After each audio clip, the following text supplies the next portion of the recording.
Hello everyone and back again with a new video. So friends, आज के video में हम लोग डिस्कस करने वाले हैं, अगर मेरे पास कोई भी मॉली फिश है, ये बहुत ही जल्द बर्थ देने वाली है, तो हम लोग को ऐसा 5 क्या इंपॉर्टेंट चीज़ है जो हम लोग को करना होता है, जिसके वजह से मॉली फिश बहुत ही उसको हेल्प मिले ये 5 चीज़ करने से, और वो बहुत ही जल्द ढेर सारा फ्राइज को बर्थ दे। क्योंकि ऐसा भी बहुत बार होता है, फिशेस का स्ट्रेस बहुत ज़्यादा बढ़ जाने की वजह से या फिर फिशेस कोई रीज़न से बहुत ही ज़्यादा डिले करती है बर्थ देने में। तो आज के वीडियो में हम लोग सिर्फ 5 इंपॉर्टेंट टिप्स के बारे में बहुत अच्छी तरीके से हम लोग डिस्कस करने वाले हैं कि सिर्फ आप ये 5 इंपॉर्टेंट टिप्स को अगर आप सही से फॉलो कीजिएगा तो डेफिनेटली आपके पास जो भी मॉली फिश है वो बहुत ही जल्द ढेर सारा प्राइस को बर्थ देगी, और ये सारी चीज़ से भी फिशेस को बहुत ही ज़्यादा हेल्प मिलेगा। इसलिए ये सारा चीज़ को सही से फॉलो कीजिएगा। बट आज का वीडियो स्टार्ट करने से पहले अगर आप मेरे चैनल पर न्यू हैं तो प्लीज़ मेरे चैनल को सब्सक्राइब कर लीजिएगा, उसके साथ ही साथ नोटिफिकेशन बेल को ऑन रखिएगा, जिससे कि आपको मेरा आने वाला हर वीडियोज़ का अपडेट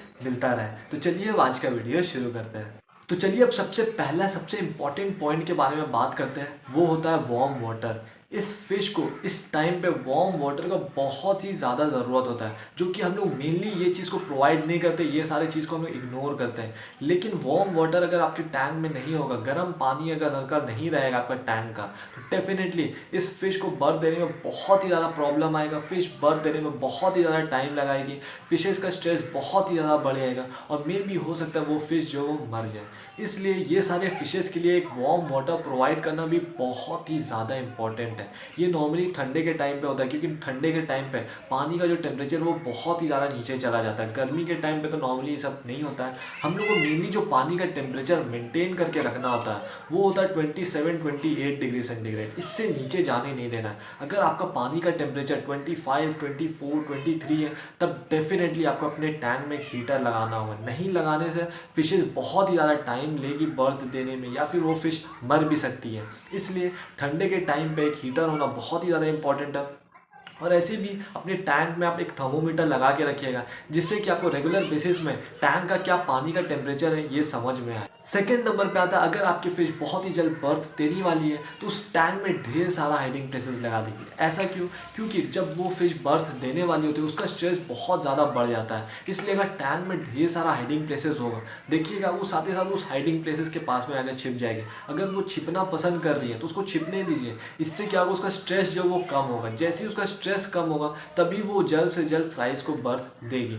अगर एक ओपन टैंक रहता है, ओपन टैंक में डेफिनेटली उसका स्ट्रेस बहुत ही ज़्यादा हाई होता है, वो उस टैंक में बहुत ही ज़्यादा अनसेफ फील करती है। इसलिए टैंक में ढेर सारा हाइडिंग प्लेसेस लगाइए। आप देखिएगा वो सारे हाइडिंग प्लेसेस में वो छुपेगी, कभी इसके पीछे में छुपेगी, कभी उस रॉक के पीछे में छुपेगी। तो वो सारा चीज़ उसको करने दीजिए। जितना ज़्यादा हाइडिंग प्लेसेस रहेगा उतना ही ज़्यादा फिशेज जो वो बहुत ही ज़्यादा सेफ फील करेगी।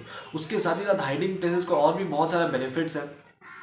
बर्थ के बाद में बेबीज़ लोग वो सारा हाइडिंग प्लेसेस में छिप सकती है, क्योंकि कई बार ऐसा भी होता है मदर मॉली फिश को अगर आदत होता है अपना बेबीज़ वगैरह खाने का, तो वो मे भी हो सकता है अपने बेबीज़ को चेस करके खा ले। लेकिन वही अगर आपके टैंक में ढेर सारा हाइडिंग प्लेसेस होगा तो वो क्या होगा, बेबीज़ वो सारे हाइडिंग प्लेसेस में छिप पाएगी। क्योंकि स्टार्टिंग के टाइम में बेबीज़ बहुत ही ज़्यादा स्ट्रॉन्ग नहीं होती, बहुत ज़्यादा कमज़ोर होती है, इसलिए उसको कोई भी बड़ी फिश बड़े इत्मीनान से चेस करके खा सकती है। इसलिए टैंक में अगर ढेर सारा हाइडिंग प्लेसेस होगा तो वो आपके फिशेस को, फ्राइज को बहुत ही ज़्यादा हेल्प करेगा। इसलिए कभी भी टैंक को खाली एम्प्टी टैंक मत रखिएगा, उसमें ढेर सारा हाइडिंग प्लेसेस ज़रूर से प्रोवाइड कीजिएगा। थर्ड नंबर पर आता है डिम लाइट। बहुत लोग क्या करते हैं, बहुत ज़्यादा ब्राइट लाइट वगैरह अपने टैंक में लगा देते हैं। तो ब्राइट लाइट से किसी भी फिश को बहुत ही ज़्यादा अच्छा नहीं फील होता है। बहुत लोग सोचते हैं ब्राइट लाइट वगैरह लगाएंगे विजन अच्छा होगा, हम लोग देख सही से पाएंगे, लेकिन इतना सारा ब्राइट लाइट लगा देने की वजह से फिशेस का जो स्ट्रेस है वो बहुत ज़्यादा बढ़ जाता है। हम लोग देखते हैं फिशेस जो होता है वो एकदम छुपी हुई रहती है, या फिर लाइट के पास से अगर वो जो पास होती है तो एक जगह से दूसरा जगह जब पास होती है वो, तो वो क्या करेंगे, बहुत ज़्यादा तेज़ी से पास करेंगे। वो सिर्फ शैडो में रहना पसंद करेंगे, क्योंकि फिशेस को बहुत ज़्यादा ब्राइट लाइट एकदम भी पसंद नहीं है। नॉर्मली अगर कोई फिश बहुत ही जल्द बर्थ देने वाली है तो उस टाइम पे तो ये गलती एकदम भी मत कीजिएगा। ढेर सारा हाइडिंग प्लेसेस जो भी लगा के रखे हैं उसमें बहुत ज़्यादा ब्राइट लाइट मत लगाइएगा। ब्राइट लाइट रहने से भी फिश का जो स्ट्रेस है वो बहुत ही ज़्यादा बढ़ जाता है। वैसे ही आप देखिएगा, जब आप ब्राइट लाइट को ऑफ कर दीजिएगा, डिम लाइट रहेगा, या फिर रूम का जो लाइट है वो इनफ होता है एक रूम आपका एक्वेरियम को ब्राइट करने के लिए। रूम का लाइट में आप देखिएगा फिशेज जो है वो अब अपने हाइडिंग प्लेसेस में बाहर निकली है, अच्छे से टैंक को एक्सप्लोर कर रही है। लेकिन वही अगर आपके टैंक में बहुत ज़्यादा ब्राइट लाइट था, जैसे आप लाइट जलाएं वो साथ ही साथ जाके सारे हाइडिंग प्लेसेस में छुप गए। 1 घंटा 2 घंटा हो गया लेकिन वो सारे हाइडिंग प्लेसेस में ही छिप गए।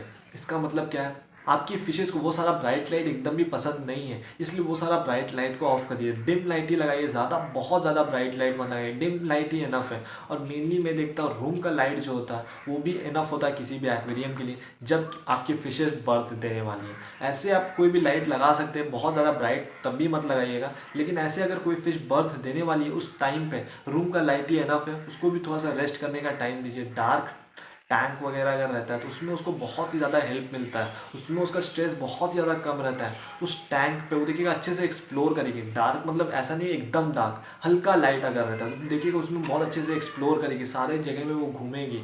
इसलिए बहुत ज़्यादा ब्राइट लाइट मत लगाइएगा, ये भी आपके फिश को बहुत ही ज़्यादा हेल्प कर सकता है। फोर्थ नंबर पे आता है प्रॉपर न्यूट्रिशनल फूड। इसका मतलब क्या होता है, हम लोग जो भी फिश है वो बहुत ही जल्द बर्थ देने वाली है तो उस टाइम पे हेल्दी फूड्स देना बहुत ही ज़्यादा इंपॉर्टेंट होता है ये सारे फिशेस के लिए। सिर्फ और सिर्फ पेलेट्स वगैरह ही मत दीजिएगा, पेलेट्स के साथ में आप थोड़ा बहुत ट्यूबिफेक्स वॉर्म, ज़्यादा नहीं देना, थोड़ा बहुत ट्यूबिफेक्स वॉर्म्स दे सकते हैं, अच्छे से पानी में सोक कर लीजिए और एकदम थोड़ा सा क्वांटिटी ट्यूबिफेक्स वॉर्म्स दीजिएगा। उसमें बहुत ही ज़्यादा प्रोटीन होता है जो कि फिशेज़ वगैरह बहुत ही ज़्यादा हेल्प कर सकता है। उसके साथ ही साथ थोड़ा बहुत पेलेट्स वगैरह दे सकते हैं। पेलेट्स का भी बहुत सारा क्वालिटीज़ होता है, टोक्यो वगैरह इस टाइप का पेलेट्स वगैरह मत दीजिएगा। ये सारा पेलेट्स खा के कभी भी फिशेज़ का ग्रोथ कोई भी चीज़ में ये सारा पेलेट्स फिशेज़ को हेल्प नहीं करता है। अच्छा क्वालिटी का पेलेट्स वगैरह दीजिएगा तो इससे भी फिशेज़ बहुत ज़्यादा ब्राइट रहेगी, बहुत ज़्यादा कलरफुल रहेगी, कलर्स वगैरह बहुत अच्छा आएगा। और मेनली किसी भी फिश को बर्थ देने टाइम में ये सारा हेल्दी क्वालिटी का जो फूड है वो बहुत ही ज़्यादा हेल्प करेगा।